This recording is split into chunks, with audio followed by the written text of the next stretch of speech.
সমিতি দলৰ যেহেতু বিজেপি দল এটা হাইকমাণ্ড বেছ দল ৰাষ্ট্ৰীয় সমিতিৰ যিটো সিদ্ধান্ত আমি সন্মানীয় জনাইছোঁ, কিন্তু এইটো নোহোৱা নিচিনাকৈ এনেকুৱা সিদ্ধান্ত ময়ো কোনো আবেদনেই কৰা নাছিলোঁ ৰাজ্যৰ পৰা। কি ভিত্তিত কি যোগ্যতাৰ ভিত্তিত দলে ৰাজ্যিক সভাপতি প্ৰিয়ংকা ডাঙৰীয়া আৰু মনোৰঞ্জনকে আদি কৰি মই সেই সিদ্ধান্তকো ধন্যবাদো জনাইছোঁ। কিন্তু আপোনালোকেও মই এই কথাও কৈছোঁ, মই সদায় আপোনালোকৰ মানুহ এজন আৰু একেলগে থাকিবই লাগিব। মই দলৰ আজিৰ দিনটো মই আপোনালোকৰ লগতে ব্যস্ত আছোঁ। গতিকে মই ভাবিছোঁ যে আমি সকলো একেলগে থাকিব লাগিব, একেলগে কাম কৰিব লাগিব। আৰু যিহেতু এতিয়া ৰাজ্যৰ নেতৃত্ববৰ্গে আমন্ত্ৰণ জনাইছে গুৱাহাটীত, মোৰ মনৰ কথাখিনি ক'ম, আপোনালোকৰ কথাখিনি প্ৰকাশ হৈ দেখিছোঁ। খুব মই হৃদয়হীয়াকৈ আপোনালোকক মই আন্তৰিকতাই আপোনালোকৰ লগত সদায় প্ৰতি মুহূৰ্ততেই একেবাৰে ৰাজনীতিত থকাহে মুহূৰ্তলৈকে থাকিম। আপোনাৰ নাভাবিব যে মই এইবাৰ দলে পঠিয়াইছে সেইবুলি যে আপোনালোকৰ পৰা আঁতৰাই ৰাখিছে। অন্তৰৰ পৰা মনৰ পৰা আপোনালোকক মই সবেই আঁতৰাব নোৱাৰে।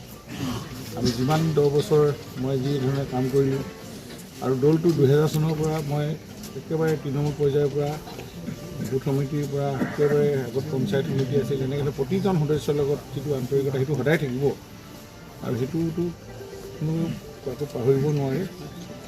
আজি ইয়াতে জিলাৰ নেতৃত্বক আমাৰ সমষ্টিৰ পৰা যোৱা মণ্ডলৰ 3টা মণ্ডল আছে, শক্তি কেন্দ্ৰ, বুথ সভাপতি, ৱাৰ্ড মেম্বাৰ, প্ৰেচিডেণ্ট, কাউন্সিলাৰ, জিলা পৰিষদ, ইমানখিনি মোৰ নিজৰ পৰিয়ালৰ দৰে আমি একেলগে থাকি কাম কৰি আছোঁ, কৰি থাকিবই লাগিব। মই সেইটোৱে আজি মই এতিয়া ৰাজ্যিক নেতৃত্বৰ সন্মান জনাব লাগিব। কাৰণ আপোনালোকে জানে প্ৰথমে দেশ, তাৰপৰা দল, তাৰপিছতে ব্যক্তি।